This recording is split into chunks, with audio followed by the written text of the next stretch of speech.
Bonjour et bienvenue dans l'émission Bref de Poésie. Je tenais vraiment cette semaine du 1er mai à vous présenter le recueil Les Chants de la Commune, suivi des poèmes en prose de Jean Jaurès. C'est inédit et publié par les éditions Z4, édition, par mon ami Daniel Ziv, que je remercie pour cette superbe découverte. Il est préfacé par Jean-Claude Pecker. Je vous renvoie à d'autres émissions consacrées à Jean-Claude Pecker et c'est une très belle poésie. Je vous lis un extrait de la préface, Les cerises de la commune. Chantait-il le temps des cerises, ces 147 hommes et femmes qui moururent sous les balles des Versaillais le 28 mai 1871, devant le mur ensanglanté? Le mur des fédérés reste pour nous le symbole encore visible de la tuerie immonde qui mit un terme à la commune de Paris, après seulement 2 mois de révolte. Le mur, les murs. Et aujourd'hui encore des murs partout, le mur de Berlin n'a guère tenu, mais celui d'El Paso, celui de Palestine. Mur de protection, de défense, mur d'enfermement, de contrainte, mur de haine. Rappelons-nous la phrase de Dzerzhinsky, bolchevique, des journées d'octobre et chef de la Tchéka. Pour ceux qui ne sont pas de notre avis, 4 murs, c'est 3 de trop. Quel odieux personnage. C'est une digression. Retournement de l'histoire. En 1871, c'est ainsi qu'avaient raisonné les bourgeois de M. Thiers, anxieux de protéger l'ordre établi, nullement détruit par la victoire prussienne. Naguère, j'ai défilé devant le mur, comme des milliers d'autres hommes et femmes épris de liberté. Les cerises d'antan sont tombées en gouttes de sang. D'autres cerises ont fleuri et d'autres. Avant les cerises, il y avait les cerisiers en fleurs. Il y aura d'autres fleurs, d'autres cerises et sans doute d'autres sangs. Le temps a une fâcheuse tendance à la répétition. L'histoire de la commune nous revient, plus en gouttes de sang qu'en fleurs de cerisier. Elle ne cesse de me tourmenter, pour brève qu'elle ait pu être. Il reste que ce fut d'abord un grand moment d'enthousiasme populaire. Aujourd'hui, nous assistons en France à des mouvements plus ou moins spontanés, les étudiants de mai 68, les grévistes de la SNCF et d'autres. Je ne sais trop ce qu'il faut en attendre, mais aucun de ces mouvements n'a jusqu'ici réuni les conditions d'une révolution durable, d'un gouvernement du peuple, pour le peuple, par le peuple. Il nous reste ce florilège de beaux chants d'amour et d'exaltation, de rage, de tristesse, de mélancolie et d'espoir. Les cerisiers fleurissent chaque année. Au mois de mai, les cerises d'amour exciteront toujours nos appétits et nos rêves. Jean-Claude Pecker, 21 juin 2014. Donc je ne vais pas vous lire tous les chants de la commune, mais je vous conseille vraiment de vous procurer cet ouvrage. Un extrait du Chant des ouvriers de Pierre Dupont en 1846. Nous dont la lampe, le matin au clairon du coq se rallume, nous tous qu'un salaire incertain ramène avant l'aube à l'enclume, nous qui des bras, des pieds et des mains de tout le corps luttons sans cesse, sans abriter nos lendemains, contre le froid de la vieillesse. Le refrain. Aimons-nous et quand nous pouvons nous unir pour boire à la ronde, que le canon se taise ou gronde, buvons, buvons, buvons à l'indépendance du monde. Nos bras sans relâche tendus, aux flots jaloux, au sol avare, ravissent les trésors perdus, ce qui nourrit et ce qui part, perles, diamants et métaux, fruits du coteau, grains de la plaine, pauvres moutons, quel bon manteau ils se tissent avec notre laine. Aimons-nous et quand nous pouvons nous unir pour boire à la ronde, que le canon se taise ou gronde, buvons, buvons, buvons à l'indépendance du monde. Quels fruits tirons-nous des labeurs qui courbent nos maigres échines? Où vont les flots de nos sueurs? Nous ne sommes que des machines. Nos babelles montent jusqu'au ciel, la terre nous doit ses merveilles. Dès qu'elles ont fini le miel, le maître chasse les abeilles. Buvons, buvons, buvons, etc. Pierre Dupont qui est né à Lyon le 23 avril 1821. Il y a aussi bien sûr Eugène Pottier,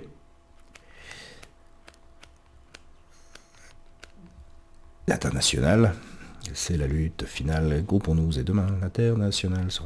Donc il y a vraiment, c'est passionnant.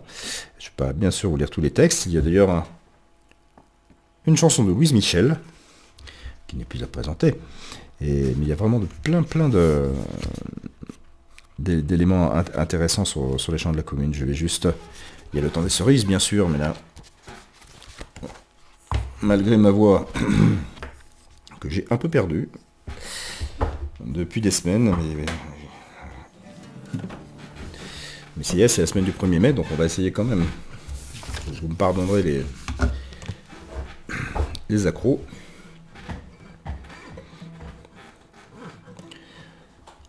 C'est dommage de ne faire que lire ce texte magnifique. Quand nous chanterons le temps des cerises, et guerre au signal, et merle moqueur, seront tous en fête.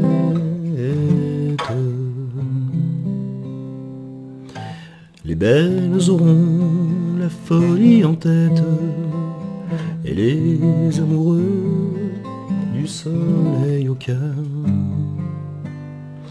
Quand nous chanterons le temps des cerises, sifflera bien mieux le merle moqueur.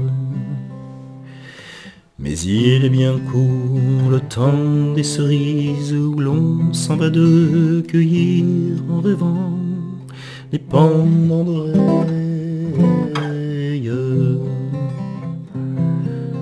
Cerises d'amour aux robes pareilles, tombant sous la feuille en gouttes de sang. Mais il est bien court le temps des cerises, pendant de corail qu'on cueille en rêvant. Quand vous en serez au temps des cerises, si vous avez peur des chagrins d'amour, évitez les belles. Moi qui ne crains pas les peines cruelles, je ne vivrai pas sans souffrir un jour. Quand vous en serez au temps des cerises, vous aurez aussi des chagrins d'amour. J'aimerai toujours le temps des cerises, c'est de ce temps-là que je garde au cœur une plaie ouverte. Et Dame Fortune, en m'étant offerte, ne pourra jamais calmer ma douleur. J'aimerai toujours le temps des cerises et le souvenir que je garde au cœur.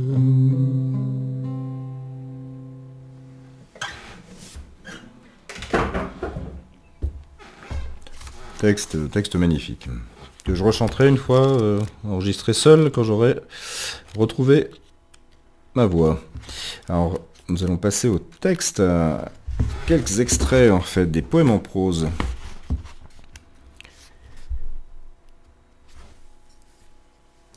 Voilà, on enlève les lunettes, c'est plus pratique pour lire. C'est l'âge. Le blé, pardon. N'est-ce pas l'homme aussi qui a créé le blé? Les productions que l'on appelle naturelles ne sont pas, pour la plupart, celles du moins qui servent aux besoins de l'homme, l'œuvre spontanée de la nature.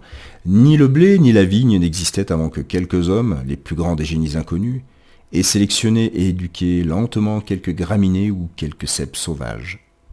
C'est l'homme qui a deviné dans je ne sais quelle pauvre graine tremblant, au vent des prairies, le trésor futur du froment. C'est l'homme qui a obligé la sève de la terre à condenser sa fine et savoureuse substance dans le grain de blé ou à gonfler le grain de raisin. Les hommes oublieux opposent aujourd'hui ce qu'ils appellent le vin naturel au vin artificiel, les créations de la nature aux combinaisons de la chimie. Il n'y a pas de vin naturel. Le pain et le vin sont un produit du génie de l'homme. La nature elle-même est un merveilleux artifice humain. L'union de la terre et du soleil n'eût pas suffi à engendrer le blé. Il y a fallu l'intervention de l'homme, de sa pensée inquiète, de sa volonté patiente. Les anciens le savaient lorsqu'ils attribuaient à des dieux, image glorieuse de l'homme, l'invention de la vigne et du blé. Mais depuis si longtemps, les paysans voient les moissons succéder aux moissons et les blés sortir de la semence que donnèrent les blés. La création de l'homme s'est si bien incorporée à la terre, elle déborde si largement sur les coteaux et les plaines, que les paysans, tombés à la routine, prennent pour un don des forces naturelles l'antique chef-d'œuvre du génie humain. Et comment, en effet, sans un effort de l'esprit, s'imaginer de façon vivante que cette grande mer des blés qui, depuis des milliers d'années, roule ses vagues, se couchant dorée et chaude en juin, pour redresser en mars son flot verdissant et frais, gonflée encore peu à peu en une magnifique crue d'or, comment s'imaginer que cette grande mer, dont les saisons règlent le flux et le reflux, a sa source lointaine dans l'esprit de l'homme.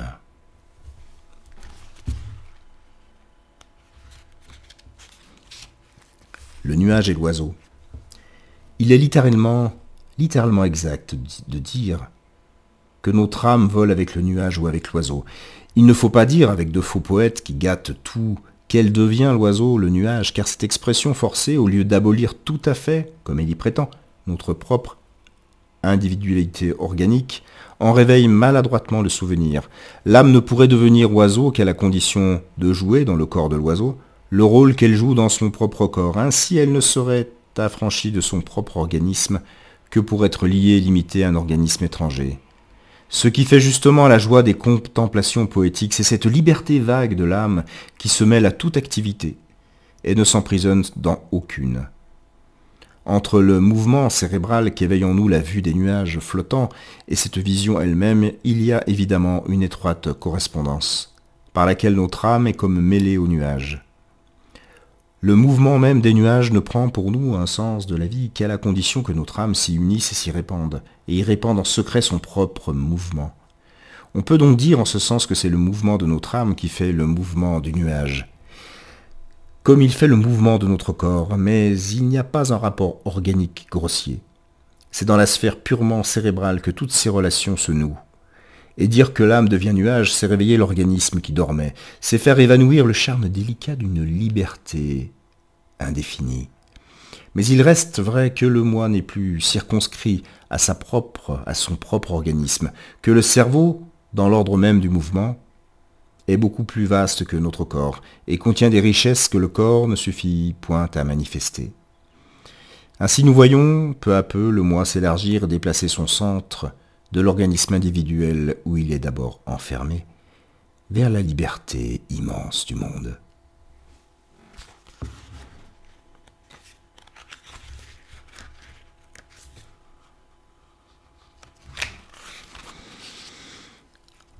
La musique éternelle. Avant la naissance des organismes sur notre planète, l'atmosphère était animée par les grands souffles, par le clapotement infini des vagues sur les grèves. Ainsi, les vivants ont été, dès le début, bercés par une sorte d'harmonie immense et indistincte, et s'ils ont crié, soupiré, chanté, c'était pour répondre à l'espace frissonnant qui leur parlait.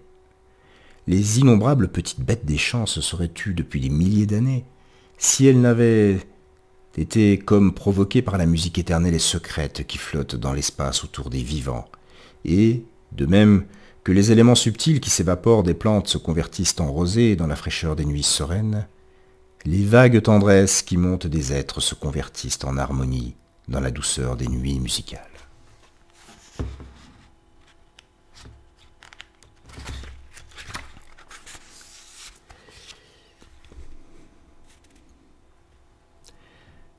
Rêve étoilé. Je me rappelle qu'un soir, sur ma couchette d'écolier, par la demi-fenêtre qui donnait sur le ciel, je vis dans les profondeurs une petite étoile, d'une douceur inexprimable.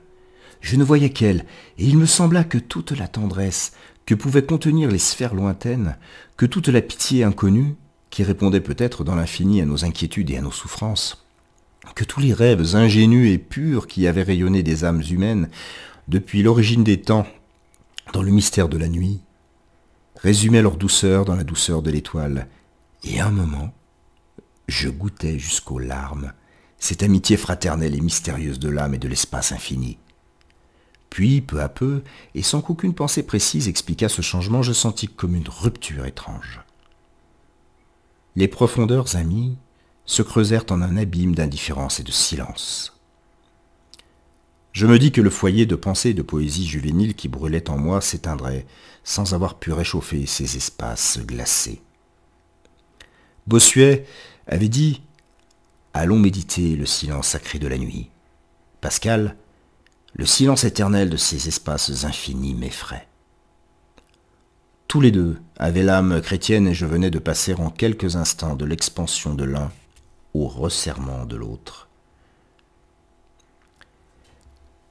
Dans l'espace.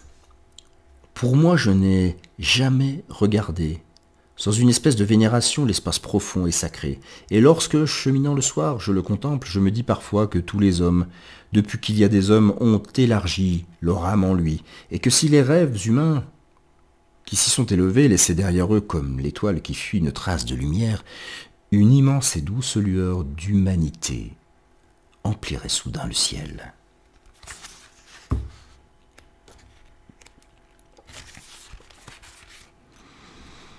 Ivresse panthéiste. Que de fois, en cheminant dans les sentiers à travers champs, je me suis dit tout à coup que c'était la terre que je foulais, que j'étais à elle, et qu'elle était à moi. Et sans y songer, je ralentissais le pas parce que ce n'était point la peine de se hâter à sa surface, parce qu'à chaque pas, je la sentais et je la possédais tout entière, et que mon âme, si je puis dire, marchait en profondeur. Que de fois, aussi couché au revers d'un fossé, tourné au déclin du jour vers l'orient d'un bleu si doux, je songeais tout à coup que la terre voyageait, que fuyant la fatigue du jour et les horizons limités du soleil, elle allait d'un un élan prodigieux vers la nuit sereine et les horizons illimités, et qu'elle m'y portait avec elle. Et je sentais dans ma chair aussi bien que dans mon âme, et dans la terre même, comme dans ma chair, le frisson de cette course, et je trouvais une douceur étrange à ces espaces bleus qui s'ouvraient devant nous, sans un froissement, sans un pli, sans un murmure. Oh, combien est plus profonde et plus poignante cette amitié de notre chair et de la terre que l'amitié errante et vague de notre regard et du ciel constellé. Et comme la nuit étoilée serait moins belle à nos yeux si nous ne nous sentions pas en même temps liés à la terre, s'il n'y avait pas une sorte de contradiction troublante entre la liberté vague du regard et du rêve, et cette liaison à la terre dont le cœur déconcerté ne peut dire si elle est dépendance ou amitié. Et un dernier texte, un dernier extrait. Il m'est arrivé, après avoir marché longtemps dans la lumière enivrante de l'été, de ne plus me sentir moi-même que comme un lieu de passage de la lumière. Mes yeux me faisaient l'effet de deux arches étranges, par où un fleuve de lumière, se développant en moi, submergeait et effaçait peu à peu les limites organiques de ma conscience. C'était des pensées philosophiques et poétiques.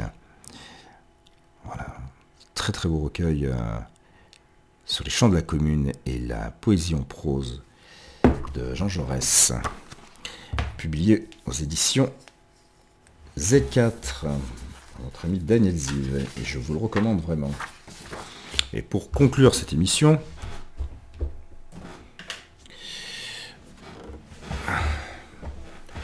il n'y a pas de... Enfin, il y a un rapport avec le recueil, mais ce n'est pas le recueil.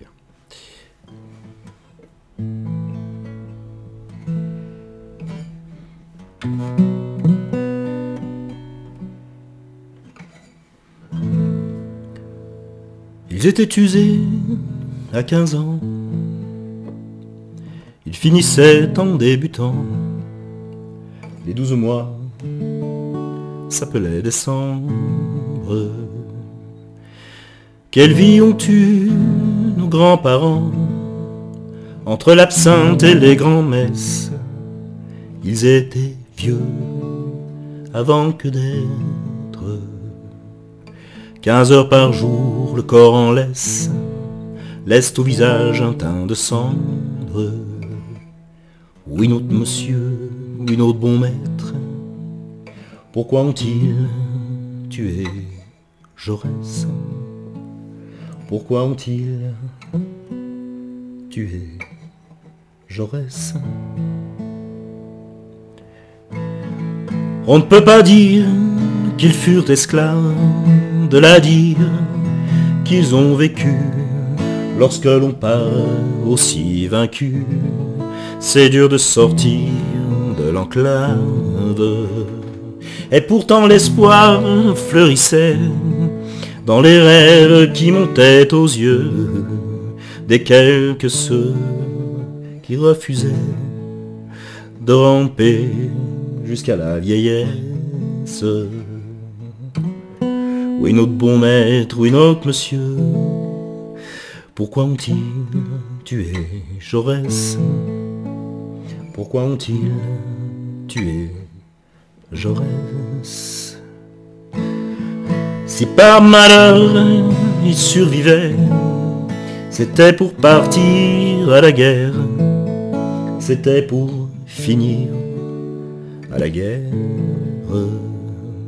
aux ordres de quelques sabreurs qui exigeaient du bout des lèvres qu'ils aillent offrir aux champs d'horreur leurs 20 ans qui n'avaient pu naître, et ils mouraient à pleine peur, tout miséreux, oui notre bon maître, couvert de prêtres, oui notre monsieur. Demandez-vous, belle jeunesse, le temps de l'ombre d'un souvenir, le temps du souffle d'un soupir. Pourquoi ont-ils tué Jaurès? Pourquoi ont-ils tué Jaurès?